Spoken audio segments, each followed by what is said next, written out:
Shri sir നമസ്കാരം. കേരളത്തിൽ നിന്ന്, അതായത് കാസർഗോഡ് നിന്ന് മറ്റൊരു മുത്തലാഖിൻ്റെ വാർത്ത കൂടി ഇപ്പോൾ നമ്മുടെ മുമ്പിലേക്ക് വരികയാണ്. വിദേശത്തുള്ള ഭർത്താവ് ഭാര്യയെ വാട്സാപ്പിലൂടെ മുത്തലാഖ് ചൊല്ലിയിരിക്കുന്നു. മാത്രവുമല്ല, ഈ സ്ത്രീയുടെ, ഈ പെൺകുട്ടിയുടെ ഈ സ്വർണ്ണാഭരണങ്ങളടക്കം ഈ ഭർത്താവ് പിടിച്ചു വെച്ചിരിക്കുന്നു തുടങ്ങിയ ആരോപണങ്ങളൊക്കെ ഉണ്ട്. ഈ കുട്ടിയുമായി ബന്ധപ്പെട്ട് അവരുടെ പിതാവ് തന്നെ വളരെ ശക്തമായ നിലപാടെടുക്കുകയും മാധ്യമങ്ങൾക്ക് മുമ്പിൽ വന്ന് പറയുകയും ഒക്കെ ചെയ്തതുകൊണ്ട് ഇത് പുറത്തറിഞ്ഞു. ഞാൻ ചോദിക്കുന്നത്, കുറച്ച് ദിവസങ്ങൾക്ക് മുമ്പ് മറ്റൊരു ഉസ്താദ് അവരുടെ ഭാര്യയെ ഇതുപോലെ തന്നെ വാട്സപ്പിലൂടെ മുത്തലാഖ് ചൊല്ലുകയും അറസ്റ്റിലാവുകയും ഒക്കെ ചെയ്തിരുന്നു. അപ്പോൾ അദ്ദേഹത്തെയും ന്യായീകരിക്കാൻ കേരളത്തിലെ കുറേയധികം സൈബർ പോരാളികളൊക്കെ ഉണ്ടായിരുന്നു. പക്ഷേ ഇവിടെ ഇത്തരത്തിൽ വലിയൊരു നിയമം കേന്ദ്ര സർക്കാർ പാസ്സാക്കിയിട്ടും BNS ഒക്കെ വന്നിട്ടും എന്തുകൊണ്ടാണ് ഒരു മടിയും കൂടാതെ ഈ രീതിയിൽ മുത്തലാഖൊക്കെ ചൊല്ലാൻ ഇവർ ധൈര്യപ്പെടുന്നത്? കാരണം ഒരു സംരക്ഷണം ലഭിക്കും എന്നുള്ളത് കൊണ്ടാണോ? അതിനോടൊപ്പം ഒരു ചോദ്യം കൂടെ, അതായത് കാന്തപുരം AP അബൂബക്കർ മുസ്ലിയാരെ പോലുള്ള ആളുകളൊക്കെ സ്ത്രീകൾ പുറത്തിറങ്ങുമ്പോൾ സഹോദരനോ അല്ലെങ്കിൽ ഭർത്താവോ ഒക്കെ വേണമെന്നും അത് മതനിയമമാണെന്നും അതാരും ചോദ്യം ചെയ്യണ്ട എന്നൊക്കെ പറഞ്ഞിരുന്നു. അങ്ങനെയൊക്കെ പറയുന്ന ആളുകൾ ഇത്തരം വാർത്തകൾ വരുമ്പോൾ അതിലൊന്നും തന്നെ പ്രതികരിക്കുന്നില്ല എന്നതും ശ്രദ്ധേയമായ കാര്യമാണ്. എന്താണ് അങ്ങയുടെ അഭിപ്രായം? പാർത്ഥൻ, നമസ്കാരം. ഇത് അങ്ങേറ്റം ഗുരുതരമായിട്ടുള്ള ഒരു സാമൂഹ്യ വിപത്താണ് ഈ മുത്തലാഖ് എന്ന് പറയുന്ന ഒരു പ്രവൃത്തി തന്നെ. അതുകൊണ്ട് തന്നെയാണ് നമ്മുടെ കേന്ദ്ര സർക്കാർ ഈ മുത്തലാഖിനെ നിരോധിക്കുകയും അതിനെ ക്രിമിനലൈസ് ചെയ്യുകയും ചെയ്തിരിക്കുന്നത്. അപ്പോൾ ഈ നിരോധനവുമായി ബന്ധപ്പെട്ട് വലിയ പ്രതിഷേധമുണ്ടായിരുന്നു. അപ്പം ഇനി ആരെങ്കിലും മുത്തലാഖ് ചൊല്ലിയാൽ അത് പ്രയോജനപ്പെടുത്തുകയാണ് എങ്കിൽ അങ്ങനെയുള്ളത് ക്രിമിനലായിട്ടുള്ള ഒരു ആക്ടിവിറ്റി ആയിട്ട് പരിഗണിക്കും എന്നുള്ളതായിരുന്നു ഈ നിയമത്തിൽ വന്നിരുന്നത്. അത് നമുക്കറിയാവുന്നതുപോലെ മുസ്ലിം women protection of rights on marriage act എന്ന രീതിയിലത്തേക്കുള്ള ഒരു നിയമമാണെന്ന് കൊണ്ടുവന്നിരുന്നത്. അപ്പോൾ ആ നിയമം വന്നതിന് ശേഷം ഇപ്പോൾ അത് സുപ്രീം കോടതി അംഗീകരിക്കുന്നുണ്ട്. അതിനുശേഷം 2019 ഇത് വന്നിരിക്കുന്നത്. അതായത് ഈ മുത്തലാഖ് എന്ന് പറയുന്നതിനെ നമ്മുടെ നാട്ടിലെ സുപ്രീം കോടതിയാണ് ആദ്യം അത് നിരോധിക്കുന്നത് 2017. അത് കഴിഞ്ഞ് 2 വർഷം കഴിഞ്ഞതിന് ശേഷമാണ് ഇതിനെ ഒരു ക്രിമിനൽ ഒഫൻസായിട്ട് കേന്ദ്ര സർക്കാർ പാസ്സാക്കിക്കൊണ്ടൊരു നിയമം കൊണ്ടുവരുന്നത്. അപ്പോൾ ഈ നൾ ആൻഡ് വോയിഡ് ആണ് ഈ മുത്തലാഖ് എന്ന് പറയുന്ന സമ്പ്രദായം എന്ന് കോടതി തീരുമാനിച്ചതിന് ശേഷം 7 വർഷങ്ങൾ കഴിഞ്ഞു. അതേപോലെ തന്നെ ഇതുമായി ബന്ധപ്പെട്ട് ക്രിമിനൽ ആക്ടിവിറ്റി ആയിട്ട് ഇതിനെ പരിഗണിക്കും എന്ന് ഒരു കേന്ദ്ര നിയമം കൊണ്ടുവന്നതിന് ശേഷം 5 വർഷങ്ങളും കഴിഞ്ഞു. ഇത്രയും നാൾ കഴിഞ്ഞതിന് ശേഷവും ഇപ്പോഴും ഈ മുസ്ലിം വിഭാഗത്തിൽ നിന്നുള്ള പല ആൾക്കാരും ഏകപക്ഷീയമായിട്ട് ഈ മുത്തലാഖ് ഉപയോഗിച്ചുകൊണ്ട് സ്ത്രീകളുടെ റൈറ്റ്സ് ഇല്ലാതെയാക്കുന്നതിന് വേണ്ടിയിട്ട് ശ്രമിക്കുന്നുണ്ട് എന്നത് അങ്ങേയറ്റം ദുഃഖകരമായിട്ടുള്ള ഒരു കാര്യമാണ്. ഇവിടുത്തെ ഏറ്റവും പ്രധാനപ്പെട്ട ഒരു പ്രശ്നം, ഈ മുത്തലാഖ് നിരോധനത്തിനെ എതിർക്കുന്ന ആൾക്കാരുണ്ടായിരുന്നു, അതിനുശേഷം അതിനെ ക്രിമിനലൈസ് ചെയ്യുന്നതിനെയും എതിർക്കുന്ന ആൾക്കാരുണ്ടായിരുന്നു. ആദ്യം മുത്തലാഖിനെ എതിർത്തിരുന്നത് അത് മതപരമായിട്ടുള്ള ഒരു തീരുമാനത്തിൽ, ഒരു ആചാരത്തിൽ, ഒരു സമ്പ്രദായത്തിലേക്ക് സിസ്റ്റം കടന്നു കയറുന്നു. സെക്കുലറായിട്ടുള്ള ഒരു സ്റ്റേറ്റിന് ഇങ്ങനെയുള്ള മതപരമായിട്ടുള്ള ഒരു വിഷയത്തിൽ കടന്നു കയറേണ്ടുന്ന നിയമനിർമ്മാണം നടത്തേണ്ടുന്ന ആവശ്യമില്ല, കോടതികൾ പോലും അത് പരിഗണിക്കേണ്ടതില്ല എന്ന രീതിയിലത്തേക്കുള്ള ഒരു വാദമായിരുന്നു ആദ്യമുണ്ടായിരുന്നത്. പക്ഷേ നമ്മളൊന്ന് പരിഗണിച്ചു കഴിഞ്ഞാൽ ഇത് സെക്യുലറായിട്ടുള്ള ഒരു ഫംഗ്ഷനാണ്. വിവാഹം എന്നത് സെക്യുലറായിട്ടുള്ള ഒരു ഫംഗ്ഷനാണ്. മറിച്ച് മതപരമായിട്ടുള്ള ഒരു ആചാരത്തിലൂടെയാണ് നിങ്ങൾ വിവാഹം കഴിക്കുന്നത് എങ്കിൽ ആ മതപരമായിട്ടുള്ള ആചാരം മാത്രമാണ് അവിടെ റിലീജിയസ് ആയിട്ടുള്ളത്. മറിച്ച് വിവാഹം എന്ന് പറയുന്ന ഒരു ഇൻസ്റ്റിറ്റ്യൂഷൻ അത് എപ്പോഴും സെക്യുലറാണ്. അതുകൊണ്ട് തന്നെ ഇതിൽ സുപ്രീം കോടതിക്ക് ഇടപെടാം, കേന്ദ്ര സർക്കാരിന് ഇടപെടാം, നിയമനിർമ്മാണം ഉണ്ടാകാൻ കഴിയും. ഇത് ഒന്ന് സിങ്ക് ഇൻ ചെയ്തതിന് ശേഷം 2 വർഷം കഴിയുമ്പോഴാണ് നമുക്കറിയാവുന്നതുപോലെ ഇതിനെ ക്രിമിനലൈസ് ചെയ്യുന്നത്. അന്നൊരു പക്ഷേ മുത്തലാഖ് നിരോധനത്തിനെ എതിർത്തിരുന്നതിനേക്കാൾ കൂടുതൽ വീര്യത്തോടുകൂടി ആൾക്കാർ എതിർത്തിരുന്നത് മുത്തലാഖ് നിരോധനം കഴിഞ്ഞതിന് ശേഷം വീണ്ടും ആരെങ്കിലും അത് ഉപയോഗിച്ച് കഴിഞ്ഞാൽ അവർ ക്രിമിനൽ ആക്ടിവിറ്റിക്ക് വിധേയമാകും, അതൊരു ക്രിമിനൽ ആക്ടിവിറ്റി ആയിട്ട് അതിൻ്റെ രീതിയിലത്തേക്കുള്ള നടപടികൾക്ക് വിധേയമാകും എന്ന രീതിയിലത്തേക്കാണ് അന്ന് അതിനെ പറഞ്ഞിരുന്നത്. അപ്പോൾ ഇതിനെ ആൾക്കാർ എതിർത്തിരുന്നപ്പോൾ അവരുടെ ഭാഗത്തു നിന്നുണ്ടായിരുന്ന ഏറ്റവും വലിയ ആക്ഷേപം എന്നത് നിരോധിക്കപ്പെട്ട ഒരു കാര്യമാണല്ലോ, പിന്നെ എന്തിനാണ് അത് ചെയ്യുന്നതിൻ്റെ പേരിൽ ക്രിമിനലൈസ് ചെയ്യുന്നത് എന്നാണ്. അത് വളരെ വിചിത്രമായിട്ടുള്ള ഒരു വാദമായിട്ടാണ് എനിക്ക് തോന്നിയത്. കാരണം നമ്മുടെ നാട്ടിൽ നോട്ട് നിരോധിക്കുക എന്ന് കരുതിക്കുള്ളൂ. അപ്പോൾ കള്ളനോട്ട് വരുന്നു. ആ കള്ളനോട്ട് വരുന്ന സമയത്ത് ആ കള്ളനോട്ട് ഉപയോഗിച്ച് കഴിഞ്ഞാൽ അത് അതിൻ്റെ പേരിൽ ക്രിമിനൽ ആക്ടിവിറ്റി ആണ് എന്ന് കരുതി ആക്ഷൻ എടുക്കാൻ പാടില്ല എന്ന രീതിയിലത്തേക്കൊക്കെയാണ് ഇവർ പറയുന്നത്. കാരണം ഇത് ആൾക്കാരുടെ, മുസ്ലിം യുവതികളുടെ, സ്ത്രീകളുടെ സംരക്ഷണത്തിന് വേണ്ടിയിട്ടാണ് ഈ നിയമം കൊണ്ടുവരുന്നത്.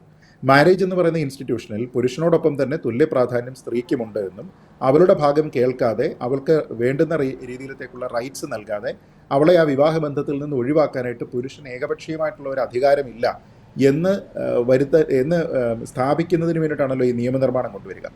അപ്പോൾ ആ നിയമനിർമ്മാണം കൊണ്ടുവന്നതിന് ശേഷം പിന്നെയും അതിനെ വയലേറ്റ് ചെയ്തിട്ട് ആരെങ്കിലും പ്രവർത്തിച്ചാൽ അത് ക്രിമിനൽ ആക്ടിവിറ്റിയാണ്, പ്രത്യേകം പറഞ്ഞാലും ഇല്ലെങ്കിലും. എന്നിട്ട് പോലും അതിനെ എതിർക്കുന്ന ആൾക്കാർ ഇവിടെ ഉള്ളപ്പോൾ എത്രത്തോളം പിന്തിരിപ്പന്മാരായിട്ടുള്ള ആൾക്കാർക്ക് മാത്രമാണ് അങ്ങനെ ഒരു സമീപനം സ്വീകരിക്കാനായിട്ട് കഴിയുക എന്നത് ആലോചിച്ച് നോക്കുക.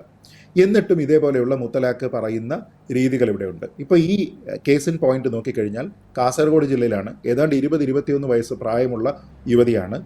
2-2.5 വർഷം മുമ്പ് എന്താണ് അവരുടെ വിവാഹം നടക്കുന്നത്. 18 വയസ്സ് പ്രായമുള്ള സമയത്ത് അന്ന് ഈ വരൻ ആവശ്യപ്പെട്ടിരുന്ന സ്വർണവും മറ്റു കാര്യങ്ങളും പണവും ഒക്കെ ഇവർ കൊടുത്തിരുന്നതാണ്. പക്ഷേ ഈ പെൺകുട്ടി തന്നെ ഇപ്പോൾ പറയുന്നത് ഇയാൾക്ക് വലിയ സംശയമാണ്. അപ്പോൾ ഒന്നാമത്തെ പ്രശ്നം ഇവിടെ പറയുന്നത് ഇയാളൊരു സംശയരോഗിയാണ് എന്നാണ്. 2, ഇയാൾ വീണ്ടും പണം ആവശ്യപ്പെടുന്നു. അങ്ങനെ പണം ആവശ്യപ്പെട്ടിരിക്കുന്നത് ഈ പെൺകുട്ടിയുടെ അച്ഛൻ കൊടുക്കുന്നുണ്ട്. ആ പണം കിട്ടിയതിന് ശേഷം ഇയാൾ വാട്സാപ്പിൽ മെസ്സേജ് അയക്കുകയാണ്, 3 തവണ തലാക്ക് ചെയ്തിരിക്കുന്നു, എനിക്കിനി നിങ്ങളുടെ മകളെ വേണ്ട എന്ന് പറഞ്ഞിട്ട്. അങ്ങനെ ചെയ്താൽ രക്ഷപ്പെടാമെന്നും അല്ലെങ്കിൽ പണം തട്ടിയെടുത്തതിന് ശേഷം ഇങ്ങനെ ഒരു പെൺകുട്ടിയെ 2 വർഷത്തെ വിവാഹബന്ധത്തിന് ശേഷം ഒഴിവാക്കാമെന്നും ഈ മണ്ടനെ ആരെങ്കിലും പഠിപ്പിച്ചിട്ടുണ്ടെങ്കിൽ അവന്മാരെ കൂടി ക്രിമിനൽ ആക്ടിവിറ്റിക്ക് വിധേയരാക്കുക എന്നുള്ളതാണ് ഏറ്റവും പ്രധാനം. കാരണം ഇങ്ങനെയുള്ള ഒരു പ്രവൃത്തി നമ്മുടെ നാട്ടിൽ ക്രിമിനലൈസ്ഡ് ആണ് എന്നും നിരോധിക്കപ്പെട്ടതാണ് എന്നതിനെപ്പറ്റി കൃത്യമായ ബോധ്യം അത് പ്രവർത്തിക്കുന്ന, അത് നടപ്പാക്കാൻ ശ്രമിക്കുന്ന ആൾക്കാർക്കുണ്ടാകണം. എന്നിട്ടും ഇവനൊക്കെ ഈ ധൈര്യം ആരെങ്കിലും കൊടുക്കുന്നുണ്ടെങ്കിൽ അത് കൊടുക്കുന്ന, അതിന് പ്രേരിപ്പിക്കുന്ന ആൾക്കാരാരാണോ അവരെ തൂക്കി അറസ്റ്റ് ചെയ്യണം. ഈ ആൾക്കാരെ മുഴുവനും ഒരെണ്ണത്തിനെ ബാക്കി വയ്ക്കാതെ അറസ്റ്റ് ചെയ്യണം. ഇവിടെ ഒന്ന് ആലോചിച്ച് നോക്കിക്കഴിഞ്ഞാൽ ഈ പെൺകുട്ടി പറയുന്നത് ആലോചിച്ച് നോക്കൂ. ഞാൻ ഇതുമായി ബന്ധപ്പെട്ട് കേസുമായി മുന്നോട്ട് പോകുമെന്ന് ഈ പെൺകുട്ടി പറയുകയാണ്.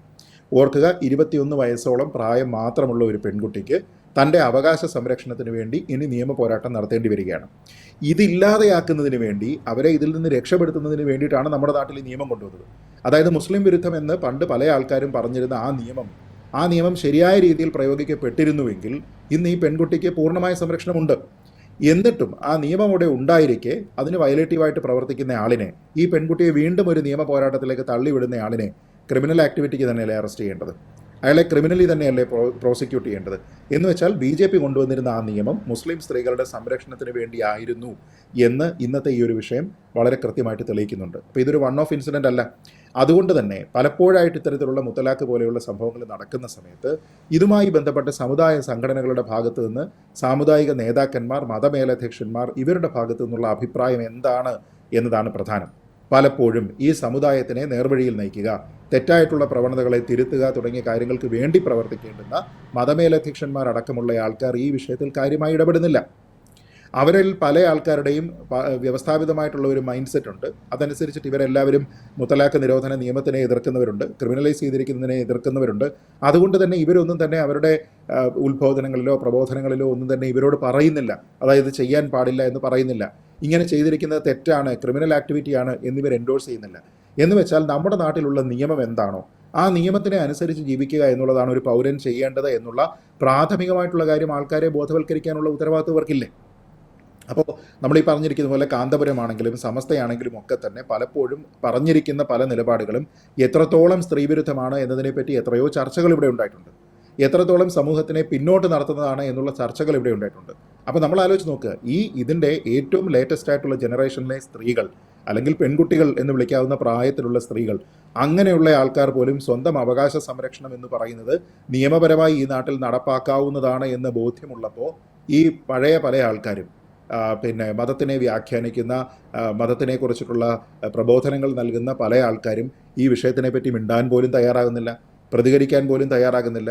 വേദികളിലേക്ക് സ്ത്രീകൾ വരരുത് എന്ന രീതിയിലത്തേക്കുള്ള നിലപാടുകൾ സ്വീകരിക്കുന്ന സമസ്ത ഈ ഒരു കാര്യവുമായി ബന്ധപ്പെട്ട് എന്ത് തരത്തിലുള്ള നിലപാട് സ്വീകരിക്കുമെന്നാണ് നമ്മൾ അല്ലെങ്കിൽ തന്നെ കരുതുന്നത്. അപ്പോൾ ഇവിടുത്തെ ഒരു പ്രധാനപ്പെട്ട പ്രശ്നം, മുസ്ലിം സ്ത്രീകൾ ഇങ്ങനെയുള്ള തെറ്റായിട്ടുള്ള വൺ സൈഡഡ് ആയിട്ടുള്ള തീരുമാനങ്ങൾക്ക് വിധേയരായി പോകുന്ന സ്ത്രീകൾ അവരുടെ സംരക്ഷണത്തിന് വേണ്ടിയിട്ട് ഒരു നിയമം വന്നിരിക്കുമ്പോൾ ആ നിയമം അതേപോലെ തന്നെ നടപ്പാക്കുക എന്നുള്ള ഒരു ഉത്തരവാദിത്വം സ്റ്റേറ്റിനുണ്ട്. അതുകൊണ്ട് തന്നെ ആ പെൺകുട്ടി കേസുമായിട്ട് മുന്നോട്ട് പോയി കഴിഞ്ഞാൽ ആ പെൺകുട്ടിയുടെ പിതാവ് ഇപ്പോൾ തന്നെ പറയുന്നുണ്ട്, ഇവന് പണം അയച്ചു കൊടുത്തിരിക്കുന്ന രേഖയെല്ലാം അവരുടെ കയ്യിലുണ്ട്.